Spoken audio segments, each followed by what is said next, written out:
इस वीडियो में हम जानेंगे रिपोर्ट्स के बारे में। रिपोर्ट्स बेसिकली इंपॉर्टेंट क्यों है? सिंपल सी बात है, आप अकाउंटिंग क्यों करते हैं? ताकि आप ये देख सकें कि आपने जो चीज़ें बनाई है जो वो सही रूप से चल है कि नहीं। तो रिपोर्ट्स का मतलब बेसिकली जो भी काम हमने किया है उसको फिर से देखने से ही रिलेटेड है। टैली में एंट्री इसीलिए की जाती है ताकि हम प्रॉपर रिपोर्ट देख सकें। जर्नल के बाद जो भी पार्ट्स होते हैं like ledger, trial balance, profit and loss, balance sheet या अकाउंटिंग एनालिसिस करना, ये सारी चीज़ जो है रिपोर्ट से ही निकलती है। सो यहाँ आप देख सकते हैं रिपोर्ट्स को कुछ पार्ट में डिवाइड किया गया है। मैं आपको पहले बता देता हूँ कि टैली प्राइम में एक जो बहुत अच्छा फीचर ये दिया गया है कि जो भी रिपोर्ट्स हम यहाँ से देख रहे हैं उन्हें हम डायरेक्टली यहाँ से भी गो टू में जाकर भी देख सकते हैं। गो टू के बारे में हम आगे डिस्क्राइब करके जानेंगे। फिलहाल मैं आपको एक छोटा सा बता देता हूँ। लाइक आप गो टू में जाते हैं और आपको बैलेंस शीट देखनी है तो आप सीधा बैलेंस शीट लिख कर उसमें जा सकते हैं, या आपको यहाँ से ट्रायल बैलेंस देखनी है तो भी आप जा सकते हैं। इवन अगर आप ऑलरेडी ट्रायल बैलेंस में हैं और आपको बैलेंस शीट देखनी है तो आप यहीं से बैलेंस शीट में जा सकते हैं। फिर से आपको प्रॉफिट एंड लॉस देखना है तो आप उसमें भी जा सकते हैं। अगर आप चाहें तो बैक करेंगे, अगर आप स्केप बटन से आप दबाते जाएंगे तो देखिए वापस से आप उसी तरह से आएंगे जिस तरह से आप आगे गए थे। फिर भी इसके बारे में और डिटेल हम आगे जानेंगे। अभी हम रिपोर्ट्स को इसी तरह से पढ़ें जैसे कि टैली ने गेटवे ऑफ टैली में दिया है। सो सबसे पहला आता है बैलेंस शीट। अगर आप अकाउंट्स के स्टूडेंट हैं तो आप बैलेंस शीट को समझते होंगे। अगर नहीं है तो ये जान लें कि बैलेंस शीट किसी भी कंपनी के लायबिलिटी और एसेट्स का स्टेटमेंट होता है। जनरली ये इस फॉर्म में नहीं रहता है जिसे कि हम कॉन्फ़िगर में जाके चेंज कर लेते हैं। वर्टिकल फॉर्म को हम हटा देते हैं फिलहाल। सो जनरली आप टैली में देखेंगे तो आपको इस फॉर्मेट में ही आपका बैलेंस शीट दिखेगा, जहां एक और लायबिलिटीज और दूसरी ओर एसेट्स आप देख सकते हैं। अगर आप इसको डिटेल में देखना चाहें तो अल्ट F1 में जा सकते हैं। तो इसको डिटेल करने का जो शॉर्टकट है वो क्या है? Alt plus F1। वापस से अल्ट F1 दबाने से आप कंडेंस्ड में आ जाएंगे। सो हमने यहाँ पर अल्ट F1 दबाया है तो आप देखते हैं डिटेल में आ चुका है। लेकिन अगर आप सबको डिटेल में नहीं देखना चाहते, किसी एक को देखना चाहते हैं तो शिफ्ट के साथ एंटर दबाएंगे। क्या शॉर्टकट बताया मैंने? शिफ्ट प्लस एंटर, किसी खास को डिटेल में लाने के लिए। सभी को लाने के लिए अल्ट F1 मैंने आपको ऑलरेडी बताया है। यहाँ आप देख सकते हैं कि ये 1 अप्रैल 2021 के हिसाब से आपको बता रहा है। अगर आपको पीरियड चेंज करना है, अगर आपको दूसरे पीरियड का देखना है, 20-21 का देखना है तो आप एंटर कर सकते हैं। तो ये आपकी डिटेल जो है ये 20-21 के हिसाब से है। अगर आप इसके अंदर जाएं तो आप और भी डिटेल देख सकते हैं। इसी तरह कंपनी में जाके आप कंपनी बदल सकते हैं। अगर आपको किसी और कंपनी की बैलेंस शीट भी देखनी है तो आप सेलेक्ट कंपनी में जाइए और उसे यहाँ से एक्टिवेट कर लीजिए, स्टार्ट कर लीजिए, तो आप यहाँ पे इसको भी देख सकते हैं। स्किप करने पर आप देख सकते हैं कि दोनों कंपनियाँ खुल गई है। हमें वापस अगर आकाश में जाना है तो आप आकाश में बैलेंस शीट देख सकते हैं। इसके बाद है वैल्यूएशन। वैल्यूएशन जो है आपको आपके जो स्टॉक की वैल्यू है, क्लोजिंग स्टॉक, ओपनिंग स्टॉक या जो भी स्टॉक है आपके, उसकी वैल्यू के अलग अलग तरीकों के हिसाब से उसको दिखाने के लिए ऑप्शन देता है। इनके बारे में आप टैली प्राइम एडवांस में पढ़ेंगे। आगे बढ़ते हैं। Basis of values. अगर आपको अपने पूरे फिगर को वर्किंग कैपिटल के हिसाब से रखना है तो आप यहाँ पर यस करें और एंटर कर दें। अब आप देख सकते हैं कि आपकी पूरी फिगर जो है वर्किंग कैपिटल के हिसाब से हो गई। मतलब वर्किंग कैपिटल मतलब होता है current assets minus current liability. Working capital no होने पर करंट लायबिलिटी इस साइड में थी, लेकिन जैसे ही हमने उसको एक्टिवेट किया वह यहां पर आ गई करंट एसेट्स को लेस करते हुए। इसी तरह से अगर आप वैल्यूएशन मेथड्स को चेंज करना चाहते हैं, जो मैंने अभी आपको दिखाया था, तो आप इसको यूज करें। स्केल फैक्टर को चेंज करना चाहते हैं, अभी जो आप पीछे अमाउंट देख रहे हैं जैसे 3,33,575, अगर मैं इसको लाख में बोलूं तो लैक्स में 3.33 लैक्स। तो जैसे आप यहाँ पर स्केल फैक्टर में लैक्स ले लेते हैं, ये ऑटोमेटिकली जो है इसमें कन्वर्ट हो जाता है लैक्स में। सो अगर आप इसको लैक्स में और किसी चीज़ में कन्वर्ट करना चाहें लाइक करोड़, मिलियंस, तो आप इसका यूज कर सकते हैं। कहाँ से? बेसिस ऑफ वैल्यूज पे। तो अभी इसको हम डिफॉल्ट पे सेट कर देते हैं। चेंज व्यू, अगर आपको उसको वर्टिकल फॉर्मेट में चाहिए तो आप वर्टिकल में जाके इसको एंटर करके वर्टिकल में ला सकते हैं। एक्सेप्शन रिपोर्ट में हम उन चीज़ों को देख सकते हैं जो अपने नेचर के हिसाब से बिहेव न करें, like negative ledger. Negative ledger means आप देख सकते हैं कि आकाश कंप्यूटर जो है वो क्या है, सन्डी क्रेडिटर्स है, यानी इसका बैलेंस क्रेडिट होना चाहिए, लेकिन यहाँ पर इसका बैलेंस क्या है, डेबिट है, तो ये नेगेटिव है, क्रेडिटर डेबिट बैलेंस में है, इसलिए इसको आप चाहें तो एक्सेप्शन रिपोर्ट में देख सकते हैं। इसी तरह अगर कोई डेबिट पार्टी लाइक डेप्टर्स या लोन एंड एडवांसेज एसेट्स का बैलेंस क्रेडिट होगा तो भी उसको आप यहाँ पर देख सकेंगे। अब आते हैं न्यू कॉलम में। अगर आप न्यू कॉलम में जाते हैं ऑल्ट सी, तो आपके पास ऑप्शन मिलते हैं कंपैरिजन के लिए। लाइक अगर हम दो कंपनी में कंपैरिजन करना चाहते हैं, ऑलरेडी हमारे पास आकाश कंप्यूटर की बैलेंस शीट दी गई है 1 अप्रैल से, साथ में मैं एंड्रयू का कंपैरिजन करना चाहता हूं, तो आप देख सकते हैं दोनों के कंपैरिजन फिगर्स जो है आपके सामने है, आप डिटेल भी करके इसको देख सकते हैं। इसी के साथ अगर आप ये चाहते हैं कि आकाश कंप्यूटर के 2 फाइनेंशियल ईयर को जो है मैं कंपेयर करूं, तो पहला ऑलरेडी 1 अप्रैल से है, दूसरा हम पिछले फाइनेंशियल ईयर यानी 1/4/20 से 31/3/21 को करके देखते हैं। इसमें कोई अंतर क्यों नहीं दिखा रहा है, क्योंकि जो फिगर ऑलरेडी हम यहां देख रहे हैं वो इसी ईयर का है, इसका क्लोजिंग यहां ओपनिंग के रूप में दिख रहा है। अगर साल कोई भी एंट्री हो जाती है तो यहां पर फिगर चेंज हो जाएगा। अल्टर कॉलम से जहां पर भी ये अभी कर्सर है, जैसे ये यहां आप देख सकते हैं हाईलाइट है 1 अप्रैल वाले पार्ट में, इसको हम अल्टर करना चाहते हैं।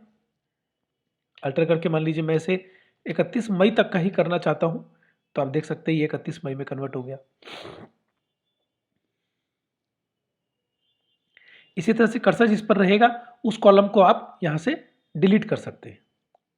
साथ ही ऑटो कॉलम में जाके आप कुछ प्रीसेट फॉर्मेट्स में अपने रिपोर्ट को कंपैरिजन में डाल सकते हैं। लाइक आप हर 4 वीक का एक अलग कॉलम दे सकते हैं। देख सकते हैं आप ऊपर में आपको दिख रहा होगा कि हर 4 वीक का एक अलग कॉलम आ गया। अब बोलेंगे सर इतना ही क्यों आया, ये पूरा क्यों नहीं आया? अभी हमने न्यू कॉलम में इसे 31 मई तक सेट किया था। वापस से आके अगर हम वापस से इसको 4 वीक में कर देते हैं तो अब आप देख सकते हैं अप्रैल, मई, जून, जुलाई, हर महीने का 4-4 वीक का ये आपको रिपोर्ट अलग से दिखा देगा। इसके अलावा अगर आपने एक से अधिक कंपनी खोली है तो उनका भी ऑटो कंपैरिजन आप यहाँ कर सकते हैं, जो हमने पहले भी किया था।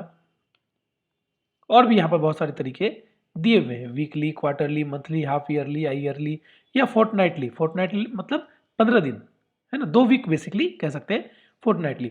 तो जिस तरह से आप कंपैरिजन करना चाहें, 2 कंपनियों के बीच में करना चाहें, एक ही कंपनी के अलग पीरियड्स के बीच में करना चाहें, तो ये आप कंपैरिजन कॉलम यहाँ से ले सकते हैं। अगर F12 की बात करें, पहले हम अंदर आ जाते हैं, चेंज व्यू से वर्टिकल को हॉरिजॉन्टल में चेंज कर लेते हैं। बेसिस ऑफ वैल्यूज में भी हम इसको नो कर देते हैं। अब हम आ जाते हैं कॉन्फ़िगर में। तो पहला क्या है, 100%, यस करें तो आप रिपोर्ट्स के बगल में टोटल का परसेंटेज इस पर देख सकते हैं। लाइक टोटल वैल्यू का 67.25 जो है यहाँ पर डिफरेंस में ही आ गया। इसी तरह से exclude accounts with 0 closing balance, ऐसे लेजर जिनका कोई भी अभी क्लोजिंग बैलेंस नहीं है, मैं आपको इसमें दिखाता हूं। लाइक आप कैपिटल अकाउंट्स में देख सकते हैं कोई बैलेंस नहीं दिखा रहा, लोन्स लायबिलिटी में कोई बैलेंस नहीं दिखा रहा।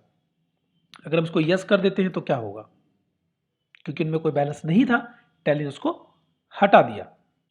रिपोर्ट के फॉर्मेट को डिटेल करने के लिए जिसका शॉर्टकट मैंने ऑल्ट F1 बताया था, यहां से भी कर सकते हैं आप। वर्टिकल फॉर्मेट्स में आप ऑलरेडी देख चुके हैं। Method of showing balance sheet, पहले लायबिलिटी होती है फिर एसेट्स, लेकिन मैं चाहता हूं पहले एसेट्स आए और फिर लायबिलिटी, तो आप उसको स्विच कर सकते हैं। डिस्प्ले नेम, याद होगा जब हम लेजर क्रिएट कर रहे थे तो हमने एलियास के बारे में पढ़ा था, इसे हम देख लेते हैं पहले। मान लीजिए हम यहां पर करंट लायबिलिटी में, अच्छा मैं यहां कैसे आया, अभी कंट्रोल एंटर, ये आप लोग को पहले ही बता दिया गया है। कंट्रोल एंटर दबाया मैंने, कॉन्फ़िगर में जाके एलियास को मैं एक्टिवेट कर लेता हूं और एलियास में लिख देता हूं CBD, कुछ भी एक बार लिख देते हैं। अब डिस्प्ले नेम में सिर्फ नाम है इसलिए हम ये देख पा रहे हैं। अगर मैं नेम और ब्रैकेट में एलियास ले लूं तो आप देखिए ब्रैकेट में CBD भी आ जाता है। इसी तरह से आप जो भी इसका स्केल लेना चाहें, लाइक सिर्फ एलियास, तो वो सिर्फ CBD दिखाएगा। जिनमें एलियास नहीं है उनका पूरा नाम जो एक्चुअल नाम है वही दिखाएगा। बेस करेंसी क्या है, हम किस करेंसी में काउंटिंग कर रहे हैं, रुपीज में, तो इसको यस करने से सिर्फ हमें यहाँ पर ये एक सिंबल जो है रुपीस का वो जुड़ जाएगा, नथिंग एल्स। सो ये हो गया हमारा बैलेंस शीट का जो फर्स्ट पेज है। इस पर हम जो भी ऑप्शंस दिए हैं, चाहे कॉन्फ़िगर में हो चाहे यहाँ हो, वो हम देख चुके हैं। इसको थोड़ा सा वापस पहले के जैसे कर लेते हैं, एसेट्स और लायबिलिटी को चेंज कर देते हैं। अब अगर आप इसमें से किसी के अंदर एंटर करते हैं तो आप देख सकते हैं कि उसके अंदर जो भी ग्रुप्स हैं वो यहाँ पर आपको दिखाए गए। अगर हम अल्ट F1 से इसको डिटेल करें तो आप इसकी डिटेल देख सकते हैं। लेकिन अगर आप यहां देख रहे होंगे तो सन्ड्री डेब्टर्स अपने अंदर की डिटेल यहां शो नहीं कर रहा। नहीं समझ में आया तो मैं फिर से समझाता हूं। जैसे ही मैंने अल्ट F1 दबाया है तो कैश इन हैंड के अंदर एक लेजर बना है, कैश वो दिखा रहा है, जबकि सन्ड्री डेब्टर्स के अंदर ये लेजर है जो कि नहीं दिखा रहा। जबकि सन्ड्री डेब्टर्स के अंदर एक लेजर है जो नहीं दिखा रहा। ऐसा क्यों? ऐसा हमने ग्रुप बनाते समय आपको बताया था। जब आप इसके अल्टर में जाएंगे तो आपको इसका जवाब मिल जाएगा। यहां पर सन्ड्री डेब्टर्स में ग्रुप बिहेव्स लाइक अ सब लेजर को यस किया गया है, जिसके कारण यह खुद सब लेजर की तरह बिहेव कर रहा है, ना कि ग्रुप के तरह, और अपने अंदर की डिटेल को बाहर शो नहीं कर रहा। इसे हम नो करेंगे, एक्सेप्ट करेंगे। अब जैसे हमने ऐसा किया, आप देख सकते हैं ये अपने अंदर की डिटेल को शो करने लगा है। वापस से अगर मैं इसे यस कर दूं तो आप देख सकते हैं कि ये फिर से अपने अंदर की डिटेल को शो नहीं करेगा। आई थिंक ये क्लियर है। यहां पर जो ऑप्शंस दिए हैं वो लगभग वही ऑप्शंस हैं। जो एक आध अलग ऑप्शन है मैं आपको वो बता देता हूं। ग्रुप, अभी हम करंट एसेट्स में हैं, हम कोई और ग्रुप देखना चाहते हैं यहीं से तो हम स्विच कर सकते हैं। लेजर वाइज, अभी ग्रुप देन लेजर है। लेजर वाइज से ग्रुप पूरी तरह से हट जाएंगे, सिर्फ और सिर्फ लेजर्स जो है आपके सामने रहेंगे। मंथली से आप इसे मंथ व्यू में देख सकते हैं, बाकी चीजें सेम है। अगर आप किसी के भी लेजर के अंदर जाते हैं तो आप उसके मंथ व्यू में ही जाएंगे। पीरियड को चेंज करके आप और भी कोई पीरियड में देख सकते हैं। ये चूंकि इसमें ओपनिंग बैलेंस से कोई ट्रांजैक्शन नहीं हुआ है तो आप और अंदर नहीं जा सकते, अदरवाइज आप इस तरह से ट्रांजैक्शन व्यू में भी जा सकते हैं। स्किप करके हम वापस यहां पर आ जाएंगे। तो बेसिकली बैलेंस शीट का जो पूरा पार्ट है वो यहां पर खत्म होता है। इसी तरह से प्रॉफिट एंड लॉस में जाने पर भी आपको कुछ खास नया नहीं मिलेगा, जहां पर आप देख सकते हैं कि प्रॉफिट एंड लॉस क्या होता है। प्रॉफिट एंड लॉस अकाउंट किसी भी कंपनी के बिजनेस का लॉस या प्रॉफिट बताता है कि ये बिजनेस जो है फायदे में था, नुकसान में था, कितना कमाया, कितना गमाया। ये चीज आप कहां देख सकते हैं? प्रॉफिट एंड लॉस अकाउंट में। असल में पहले प्रॉफिट एंड लॉस ही बनाया जाता है। अगर तरीके से देखें तो सबसे पहले क्या बनता है? Trial balance, then profit and loss and then balance sheet. लेकिन टैली में थोड़ा अलग तरीके से दिया है, उल्टा दिया है, तो हम आपको उसी तरह से बता रहे हैं। प्रॉफिट एंड लॉस में आने के बाद आप देख सकते हैं ये फिगर हमारे सामने आ रहा है। हम यहां से पीरियड को बदल लेते हैं क्योंकि गलत पीरियड में हमारे पास डिटेल आ रही है। तो जैसे ही हम प्रॉफिट एंड लॉस अकाउंट में जाते हैं, आप यहाँ पर पूरी डिटेल देख सकते हैं। आपके पास ओपनिंग स्टॉक, क्लोजिंग स्टॉक, सारी चीज दी गई है। इसमें जो भी स्टॉक आपके पास रखा हुआ है वो भी आप देख सकते हैं। यहाँ पर हमने प्रॉफिट एंड लॉस अकाउंट को दो पार्ट में डिवाइड किया हुआ है, जहां ऊपर वाला पार्ट ट्रेडिंग अकाउंट है और नीचे वाला P&L। अगर आपके टैली में ये इस तरह से शो नहीं हो रहा है, ग्रॉस प्रॉफिट और नेट प्रॉफिट अलग से, तो आप कॉन्फ़िगर में जाके शो ग्रॉस प्रॉफिट को यस कर लेंगे। ठीक है, तो यहां पर आप देख सकते हैं कि सबसे पहले ऊपर हम देखते हैं ओपनिंग स्टॉक। अगर आपके पास इस ईयर में कुछ ओपनिंग स्टॉक था, अगर आपके पास इस फाइनेंशियल ईयर यानी कि क्वेश्चन के हिसाब से 20-21 के शुरुआत में कुछ ओपनिंग स्टॉक था, तो आप यहां पर उसकी वैल्यू देख सकते हैं। साल भर में आपने जितना भी परचेज किया उसकी वैल्यू आप यहां देख सकते हैं। अंदर जाने पर मंथ वाइज आप परचेज देख सकते हैं और अंदर जाने पर आप एंट्रीज भी देख सकते हैं। इसी तरह से डायरेक्ट एक्सपेंसेस की डिटेल आप यहां देख सकते हैं। अब डायरेक्ट और इनडायरेक्ट क्या होता है इसके बारे में आपको ऑलरेडी ग्रुप के चैप्टर में पढ़ा दिया गया है। सेल्स में जितना भी आपने माल बेचा है वो देख सकते हैं, और अंदर करेंगे तो आप इसको मंथ व्यू में देख सकते हैं। मंथ की जगह अगर आप इसको क्वार्टर में देखना चाहें तो चेंज व्यू में जाकर daily, weekly, fortnight, quarterly, half yearly, जैसा आप चाहें देख सकते हैं। तो वापस से हम देख लेते हैं कि एंट्री जुलाई में जाके आप ये देख सकते हैं जो एंट्री हुई है। अगर आपको एक साथ और भी एंट्रीज देखनी है, मतलब सेल्स की, अभी हम जुलाई की एंट्री देख रहे हैं, हम और भी किसी मंथ की या एक साथ पूरे 20-21 की सेल्स की एंट्रीज देखना चाहते हैं, तो पीरियड में जाके स्पेस स्पेस 2 बार स्पेस बटन दबा के एंटर कर देंगे। तो आप देख सकते हैं सेल्स वाउचर के पूरे फाइनेंशियल ईयर की जितनी भी एंट्रीज हुई थी वो हमारे सामने है। इसी तरह से कोई अगर डायरेक्ट इनकम आपने कमाई है तो वो यहां है, और जो क्लोजिंग स्टॉक आपके पास बच गया वो यहां है।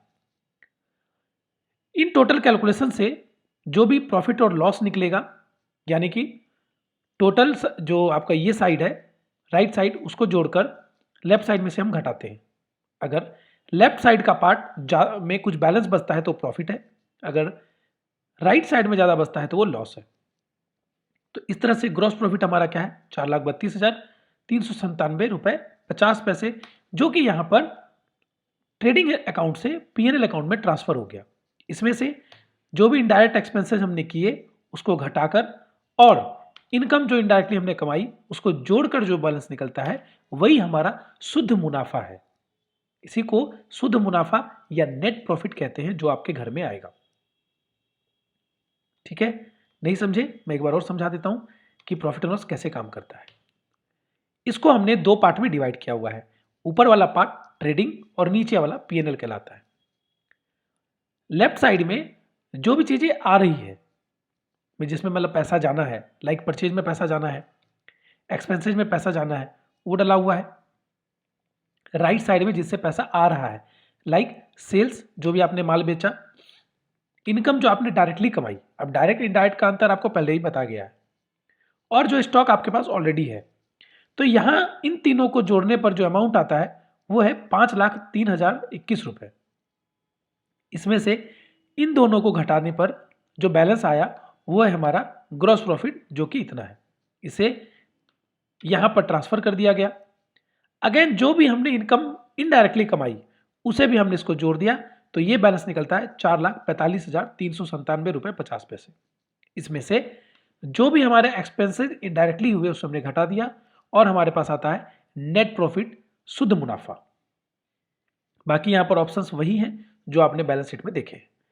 तो इस वीडियो में हम यही जान रहे हैं बस बैलेंस शीट और प्रॉफिट एंड लॉस के बारे में। अगले वीडियो में रिपोर्ट्स में हम आगे बढ़ेंगे, स्टॉक समरी एंड बाकी चीज़ों में। तो इस तरह से रिपोर्ट्स के हम 2-3 वीडियोस देखेंगे।